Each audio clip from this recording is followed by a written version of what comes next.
칭찬은 고래도 춤추게 한다. 켄 블랜차드 웰 지음, 조천재 옮김. 긍정적인 것을 강조하라. 어떻게 저렇게 할 수 있을까? 범고래가 물 위로 날아오르면서 놀라운 묘기를 선보이자 3,000명이 넘는 관중들은 놀라움에 탄성을 터뜨리기 시작했다.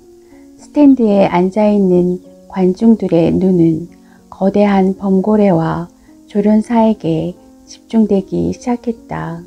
그 중에서도 푸른색 셔츠에 카키색 바지를 입은 한 남자는 다른 누구보다도 더 놀란 표정으로 그 광경을 바라보고 있었다. 범고래들의 놀라운 묘기에 관중들이 갈채를 보낼 때마다 그 남자의 눈도 놀라움과 즐거움으로 빛났다.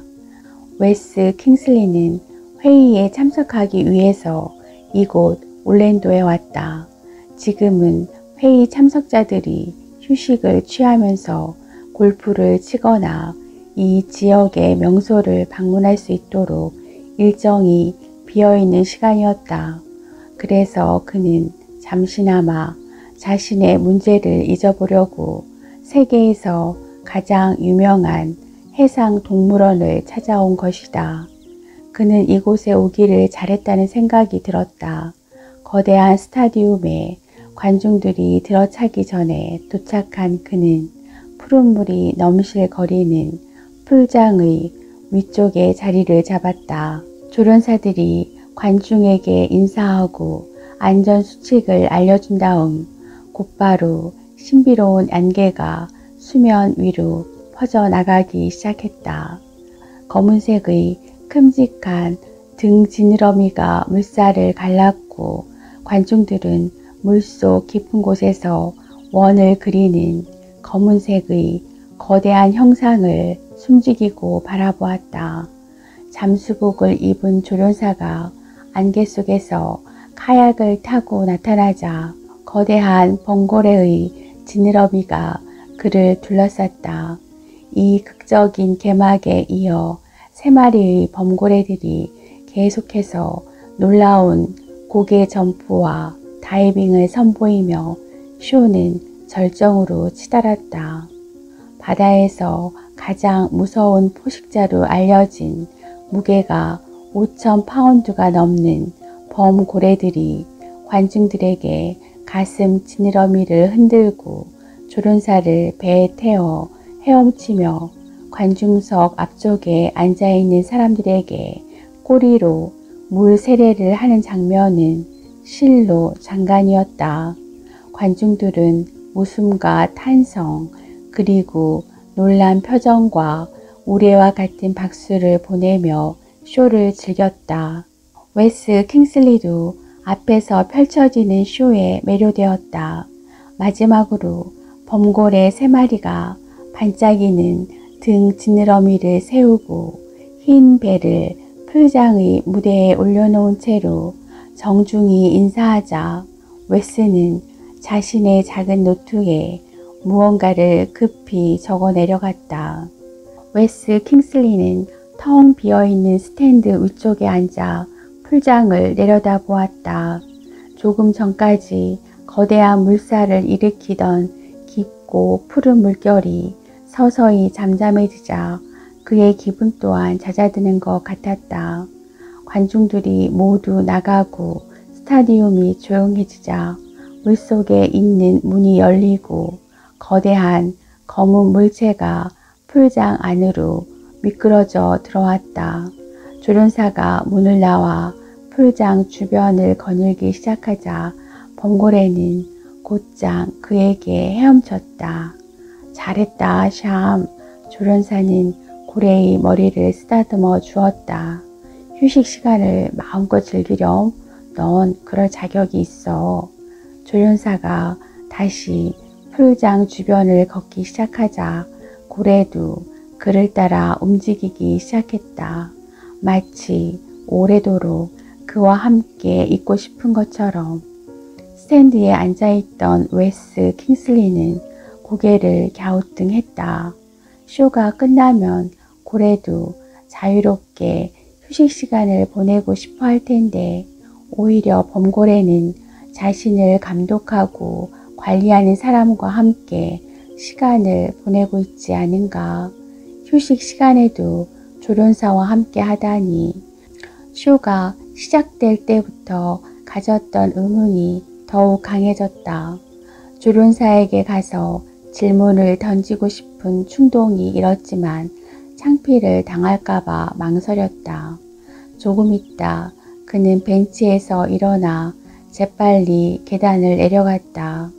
그리고 용기를 내서 풀장 가장자리로 다가가 조련사에게 인사를 건넸다.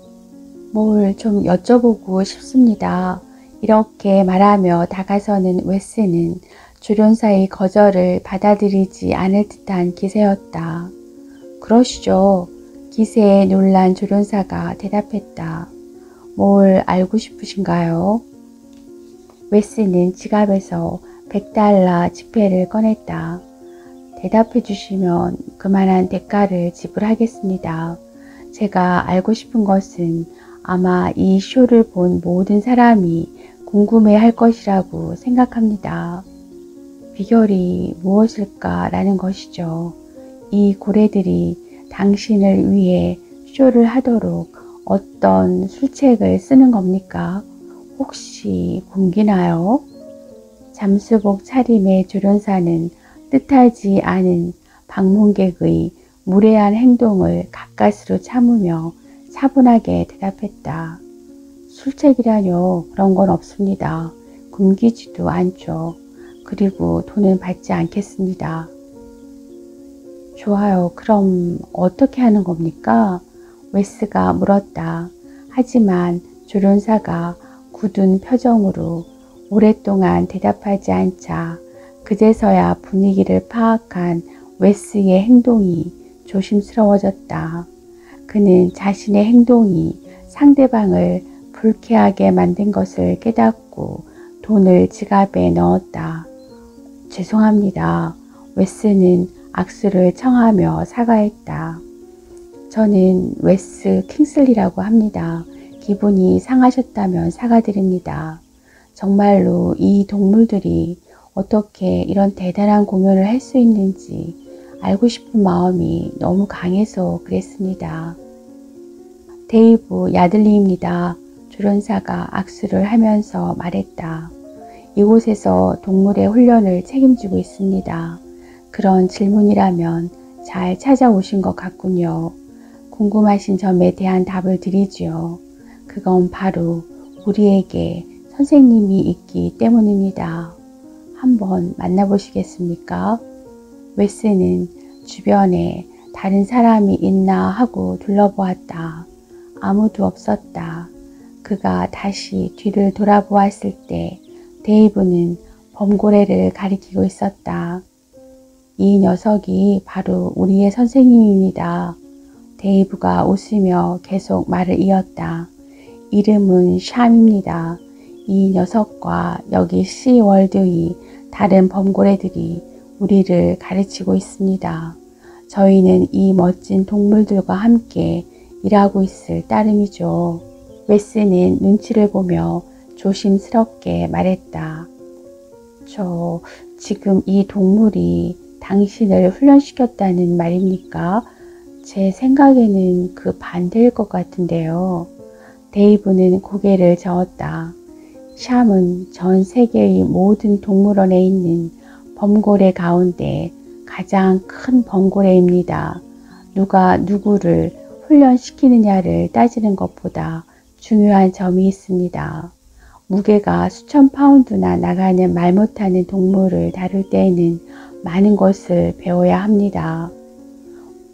웨스는 샴이 거대한 입 사이에 있는 날카로운 이빨을 쳐다봤다. 제 생각에는 샴이 가르쳐 줄 수 있는 건 단지 그의 기분을 항상 좋게 유지시켜야 한다는 것 뿐인 듯 한데요. 보통 그렇게 예상합니다. 그러한 생각을 뒷받침하는 자료가 많이 있으니까요. 데이브가 미소 지으며 말했다. 범고래는 바다에서 가장 무시무시한 육식 동물입니다. 눈에 보이는 건 뭐든지 먹어치우죠. 말씀대로라면 범고래가 가르쳐주는 것을 제대로 배우지 않았다면 위험해서 이렇게 함께 있을 수조차 없었겠군요. 웨스가 놀라워하며 말했다. 바로 맞추셨습니다. 데이브가 빙그레 웃으며 맞장구 쳤다. 저희가 제일 처음 배운 것이 그것입니다. 범고래에게 벌을 주고 나서 조련사에게 범고래와 함께 물속으로 들어가라 라고 하는 것은 앞뒤가 맞지 않는다는 것이죠. 죽고 싶지 않다면 그렇게 해서는 안 되겠죠. 웨스는 자신의 추측이 맞아 떨어지자 소리 높여 말했다. 그리고 잠시 후 샴이 쇼에서 보여줬던 그 놀라운 점프가 생각나서 다시 물었다. 이렇게 거대한 동물이 혼자 물 표면에서 3m나 점프를 한다는 사실이 놀라울 뿐입니다. 어떻게 그런 멋진 쇼를 할 수 있게 만드는 겁니까? 하룻밤 사이에 이루어진 일은 아닙니다. 데이브가 말했다. 샴은 우리에게 인내심을 가르쳐 줬습니다. 어떻게요? 웨스가 놀라워하며 물었다. 샴은 저든 다른 조련사이든 그 어떤 사람이라도 신뢰할 수 있기 전에는 절대로 말을 듣지 않습니다. 샴과 함께 일하면서 저는 저의 의도를 샴이 완전히 납득하기 전에는 어떤 훈련도 시킬 수 없다는 사실을 알았죠. 그래서 새로운 고래를 받아들일 때마다 일정 기간 동안은 아무런 훈련도 시키지 않습니다. 신뢰가 생길 때까지 저희가 하는 일이란 그저 배가 고프지 않게 해주고 물속에 들어가 같이 노는 것 뿐입니다. 어떤 걸 납득하도록 만든다는 거죠? 우리가 그들을 해치지 않을 것이라는 점입니다. 고래들에게 당신에 대한 신뢰가 생기기를 기다린다는 말이군요. 맞습니다. 그것이 저희가 동물들과 일하면서 가장 큰 원칙으로 삼는 것입니다. 웨스는 노트와 펜을 꺼내 받아 적기 시작했다. 기사를 쓰시는 건가요? 데이브는 혹시 웨스가 기자가 아닐까 생각하며 물었다. 그러나 웨스가 어색한 웃음을 짓자 다시 물었다. 아니면 연구를 하시는 건가요? 인간의 본성에 대한 연구라고 하면 될 것 같군요. 새로운 걸 배워서 저나 다른. 데이브는 웨스의 말을 기다리면서 쳐다봤다. 웨스의 머뭇거리는 말투에서 데이브는 그가 사람을 잘 믿지 않는다는 느낌을 받았다. 그래서 조금 전과 같은 무례한 행동을 했던 거였군. 데이브는 웨스를 쳐다보며 생각했다. 잘한 일에 초점을 맞춰라. 한참 동안 머뭇거리던 웨스는 데이브의 눈을 피하면서 말했다. 저는 애틀란타에 살고 있고 산업용 보급품을 만드는 대기업에 근무하고 있습니다. 여기 플로리다에는 사업 회의를 핑계로 며칠 쉬려고 왔죠. 하지만 호텔에서 동료 매니저들과 함께 있다 보니 다시 돌아가서 해결되지 않은 문제들에 시달리기 싫다는 생각만 자꾸 들더군요. 데이브는 웨스의 말에 흥미를 갖기 시작했다. 오랫동안 저는 직원들이 좋은 성과를 내도록 하는 일에 어려움을 겪어왔습니다. 웨스는 침통한 표정으로 말을 계속 이었다. 집안일도 마찬가지였고요. 아이들에게 집안일을 도우라고 하거나 학교 공부를 더 열심히 하라고 하는 것조차도 쉬운 문제가 아니었죠. 그래서 절친한 친구에게 불평도 털어놓고 상의도 해봤는데 그 친구가 아주 좋은 제안을 해주더군요. 직장과 집 모두에서 문제가 있으니 그 둘의 공통 분모를 찾으면 되지 않겠느냐고요. 그래서 그게 뭐였죠? 데이브가 물었다. 그 친구는 일이 잘 안 될 때마다 항상 누가 그 자리에 있었는지 생각해 본 적이 있나? 라고 묻더군요. 두 사람은 갑자기 웃음을 터뜨렸다. 제가 직장에서든 집에서든 효율적으로 문제를 처리하지 못한다는 사실은 저도 알고 있습니다. 웨스가 다시 심각한 표정으로 말했다. 이런 상태가 계속된다면 직장을 잃을지도 모르죠. 그동안 사실 나름대로 노력도 많이 했습니다만 지금은 자포자기 상태에 가깝습니다. 데이브는 웨스의 하소연하는 듯한 어투에서 그가 정말로 걱정하고 있음을 느꼈다. 무대 뒤편을 좀 보여드리죠. 데이브는 손가락으로 무대 뒤편을 가리켰다. 그리고 나서 당신의 문제에 대해서 좀 더 얘기를 나누도록 하죠. 데이브는 문을 지나 몇 미터 떨어져 있는 훈련 장소로 웨스를 안내했다. 범고래 두 마리가 거대한 검은색 등과 지느러미로 투명하고 푸른 물살을 미끄러지듯 가르고 있었다. 그 큰 덩치에서 폭발적인 힘의 잠재력과 함께 차분한 분위기마저 느껴졌다. 풀장을 돌아보면서 조련사는 고래들의 이름을 하나하나 알려주고 그들에 관한 재미있는 일화들을 소개해 주었다. 고래 한 마리마다 신뢰와 우정을 쌓아 나가는데 오랜 시간이 걸리죠. 데이브가 나직하게 말했다. 그런 신뢰와 우정이 아까 보셨던 쇼의 가장 기본적인 요소입니다. 고래는 인간과 그리 다르지 않습니다.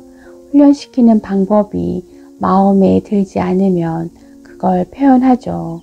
당신은 관리자니까 사업에서 가장 중요한 것은 고객을 만족시키는 것이고 그것의 핵심적인 요소는 바로 직원들을 만족시키는 것임을 잘 아실 겁니다. 범고래들이 우리를 두려워하지 않고 서로 어울리게 되면 범고래와 우리 사이의 관계가 돈독하다는 사실이 관객들에게도 전달되죠. 정말 그래요.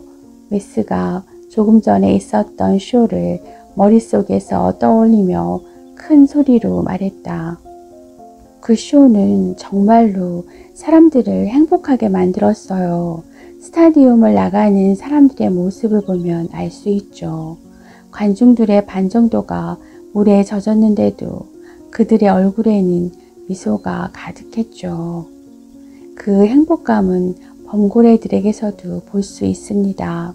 데이브가 말했다.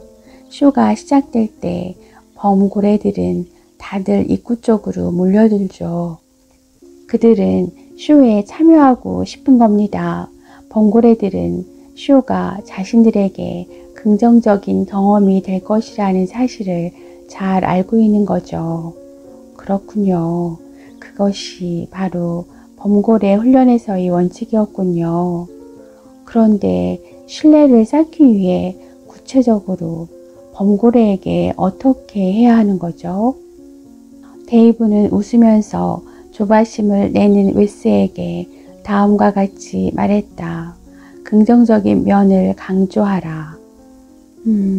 웨스는 그 말을 듣고 골똘히 생각했다. 옛날에 그런 가사의 노래가 있었던 것 같은데 그는 자신의 노트를 꺼내서 다시 적기 시작했다. 이렇게 쓰면 되죠?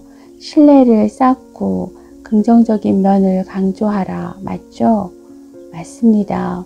저희는 부정적인 행동이 아닌 긍정적인 행동을 강조하죠. 조련사들은 범고래가 요구한 것을 잘 해냈을 때 많은 관심과 주의를 기울입니다. 그거 괜찮은 말인 것 같군요. 웨스는 배우는 기쁨에 목소리에 힘이 들어갔다. 그런데 요구한 걸 잘 하지 못하거나 잘못했을 때는 어떻게 하죠?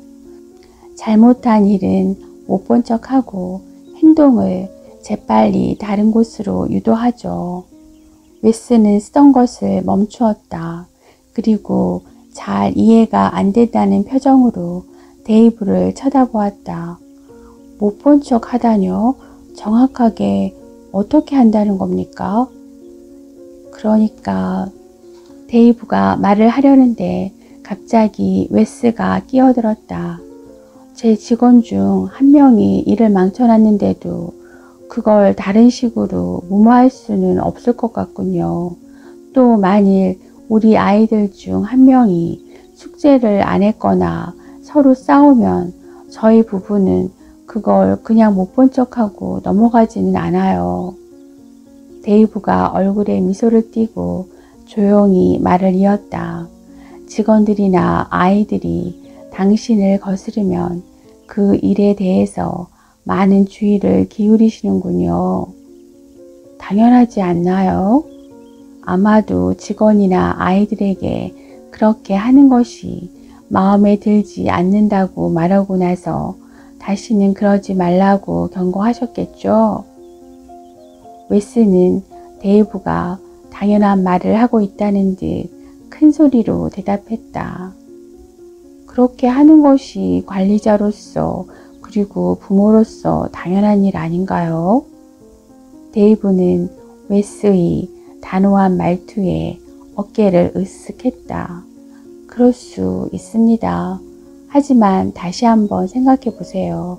그렇게 하는 것이 과연 집이나 직장에서 신뢰를 쌓는데 좋은 방법이 될까요?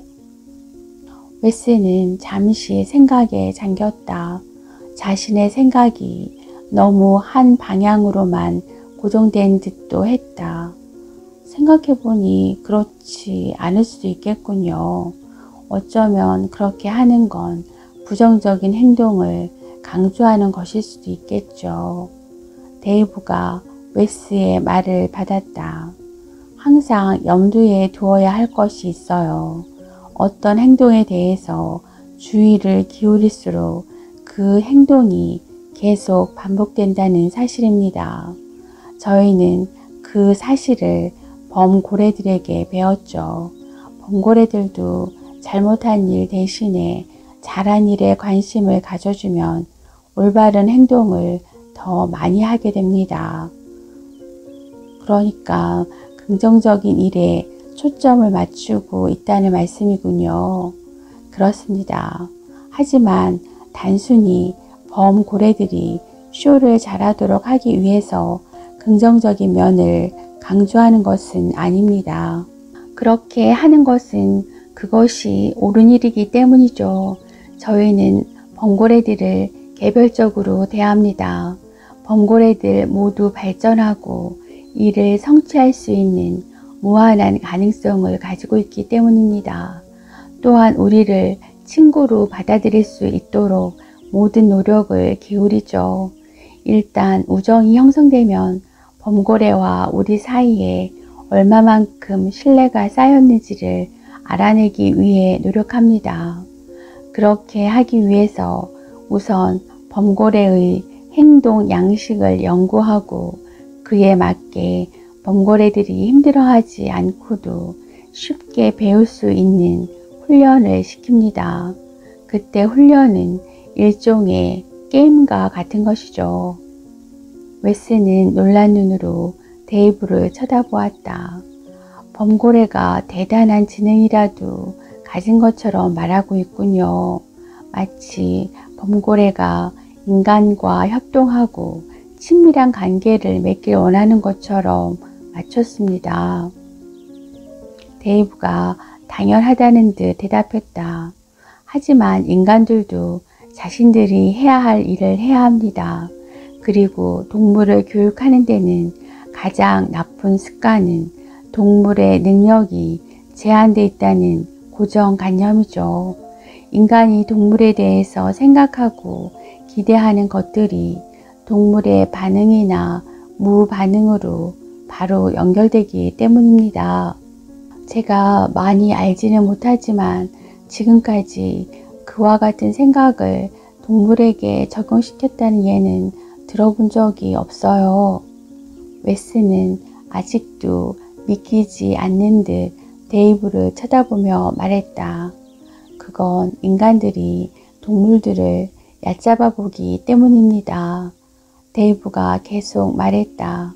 동물을 훈련시키는 전통적 접근 방식은 월등한 존재인 인간이 열등한 존재인 동물에게 자신이 원하는 것을 하도록 만드는 것이었죠. 하지만 동물들은 인간의 마음을 놀랍도록 정확하게 읽어낼 수 있어요. 그들은 인간과 마찬가지로 인간의 기대에 부응할 수 있습니다. 당신이 요구한 것을 동물들이 해냈을 때 비록 그것이 한 번에 되었다고 해도 놀랄 필요는 없어요. 이 범고래들은 우리에게 항상 불가능한 것을 기대하도록 가르쳐 주었습니다. 그 사실은 범고래보다 우리에게 더 많은 도움이 되었죠. 만일 동물에게서 아무런 반응이 없다면 그것은 인간이 좀 더 교육을 받아야 한다는 의미이지 동물이 교육을 받아야 한다는 의미가 아닙니다. 상식을 넘어서는 데이브의 말에 웨스는 놀랐다. 제 생각에 대부분의 사람들은 동물들과의 관계뿐 아니라 같은 인간 관계에서도 당신이 설명해준 그런 이해와 존경을 사용하지 않는 것 같군요. 웨스가 자신의 행동을 되돌아보며 말했다. 저도 지금까지 그래 본 적이 한 번도 없어요. 이 범고래들은 정말로 놀라운 일을 해내고 있군요. 제가 만일 상대에 대해 존경을 표하는 이 사려 깊은 방식을 주변 사람들에게 적용하기만 한다면 관리자로서 뿐만 아니라 남편과 아버지로서도 아주 놀랄만한 전환점을 만들 수 있겠다는 생각이 듭니다. 물론 굉장히 어려운 일이 되겠지만요. 바로 그거예요. 웨스의 동의에 데이브가 큰 소리로 말했다. 웨스는 노트에 뭔가를 좀 더 적더니 데이브를 보면서 다시 의문나는 점을 말했다. 그런데 긍정적인 것에 초점을 맞추는 것이 중요한 건 알겠는데 잘못된 행동에 대해서 못 본 척 하라는 말은 잘 이해가 안 되는군요. 데이브는 웨스의 의문이 당연하다는 듯 고개를 끄덕였다. 원치 않는 행동을 못 본 척 하라는 것은 아무것도 하지 말라는 뜻이 아닙니다. 전환이라는 의미를 놓치신 것 같군요. 맞아요, 전환. 웨스는 중얼거리면서 또다시 받아 적었다. 그것에 대해 좀 더 말해주세요. 그건 에너지 관리에 관한 문제입니다. 데이브가 다시 설명하기 시작했다. 그건 우리의 관심을 조절하는 것에서부터 시작됩니다. 그에 대해서는 강력한 규칙이 있는데 꼭 기억하세요. 잘못된 행동을 유발하지 않도록 하기 위해서는 그 행동에 많은 시간을 허비하지 않는다. 대신 우리는 잘못된 행동에 쓰일 에너지를 다른 곳으로 전환시켜야 합니다. 에너지를 전환시킨다. 웨스는 데이브의 말을 받아 적으면서 중얼거렸다. 그런데 어떻게 전환시키죠? 상황에 따라 다릅니다. 만일 우리가 범고래에게 쇼에서 없어서는 안 될 행동을 요구할 경우에는 시간을 두고 원래 의도했던 행동을 범고래가 잘 할 수 있도록 기회를 다시 주면 됩니다. 그 외의 경우라면 범고래가 좋아하고 잘할 수 있는 다른 방향으로 전환하도록 하면 되죠. 두 가지 경우 모두 우리는 범고래가 에너지를 전환하면서 잘 해나가는지 살펴보아야 합니다. 만약 잘한다면 계속 긍정적인 것을 강조하고 그에 따른 상을 주면 됩니다. 그때의 상이란 먹을 것을 말하는 건가요? 음식도 물론 상이 될 수 있습니다. 데이브는 웨스의 추측에 동의했지만 이어 그 추측이 어긋날 수 있음을 설명했다. 하지만 우리는 범고래가 좋아하는 무언가 다른 것을 찾아내려 노력합니다. 제가 샴과 일을 하기 전에 샴은 계속해서 음식을 통해 행동을 지도받았습니다. 그런데 그렇게 하면 문제가 생깁니다. 해야 할 일을 해냈을 때마다 생선을 준다. 이 과정에서 뭔가 부작용이 생길 것 같지 않습니까?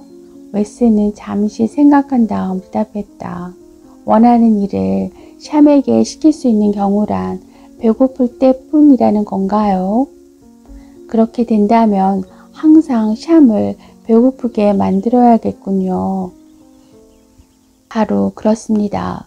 그런데 범고래를 배고프게 만드는 것은 범고래나 조련사에게 좋지 않은 결과를 낳게 되죠.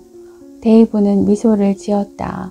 그래서 우리는 머리를 쓰다듬어 주는 것과 같은 행동을 통해 범고래가 다른 긍정적인 것에도 익숙해지도록 만들어야 합니다. 범고래들은 만지고 쓰다듬어 주는 것을 좋아하죠. 우리는 범고래들이 자신들을 동기화시키는데 체벌을 사용하지 않는다는 사실을 명확하게 알고 음식 이외의 다른 상에 익숙해지길 바라는 것이죠. 포상을 다양화한다. 그럴듯하게 들리는군요. 웨스는 자신이 적은 것을 보며 말했다. 그 생각을 제가 처한 상황에 적용시켜보면 범고래에게 음식이란 인간에게 있어서 돈과 같다는 생각이 드는군요. 돈은 단지 기본적으로 제공되는 것이죠. 만일 제가 당신의 방법을 사용해서 직원들의 업무 수행에 영향을 미치려고 한다면 돈 이외의 다른 동기물을 찾아야겠군요. 하지만 구체적으로 어떤 동기물이 있을는지 잘 모르겠어요. 어쩌면 당신과 샴이 제게 뭔가 해답을 찾아줄 수 있을 거란 생각이 드는군요. 데이브는 웨스의 무례함 뒤에 숨어있던 순수하고 호감 가는 태도에 미소를 지었다. 벌을 주지 말고 시간을 주어라. 웨스는 다시 자신의 노트를 뒤적이며 적은 것을 재빨리 훑어본 후 말을 꺼냈다.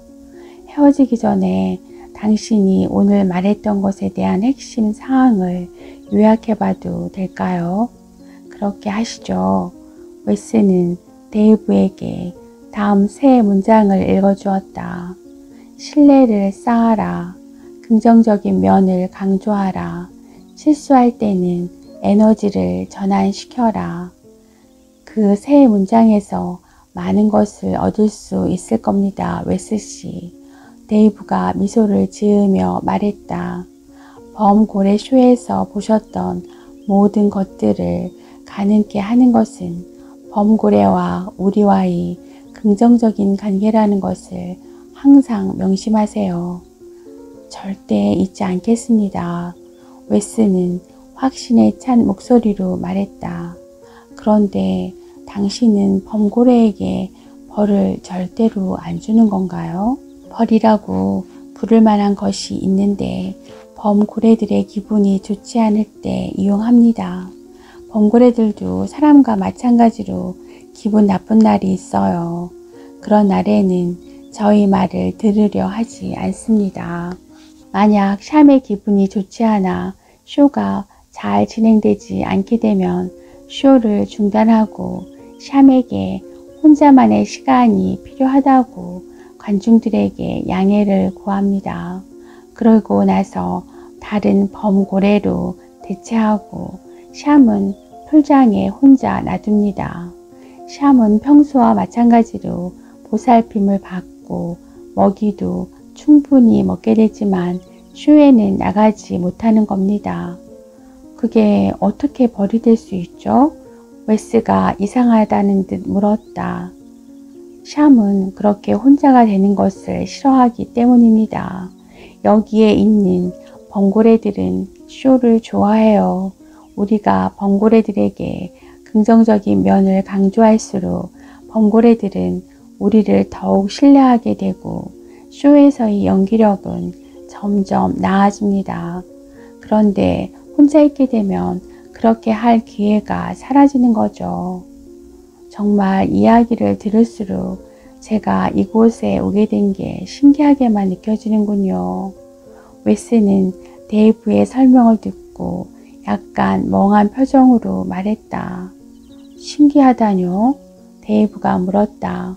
사실 제가 여기 시월드에 온 이유는 일에 대해서 생각하기 싫었기 때문이었거든요. 그런데 역설적이게도 이곳에 와서 관리자가 갖춰야 될 덕목에 대해 배우고 있으니까요. 이상한 점으로 말하자면 지금 우리가 나누고 있는 대화가 모두 범고래와 함께 하는 일과 관련돼 있다는 것이겠죠. 데이브가 웃으며 말했다.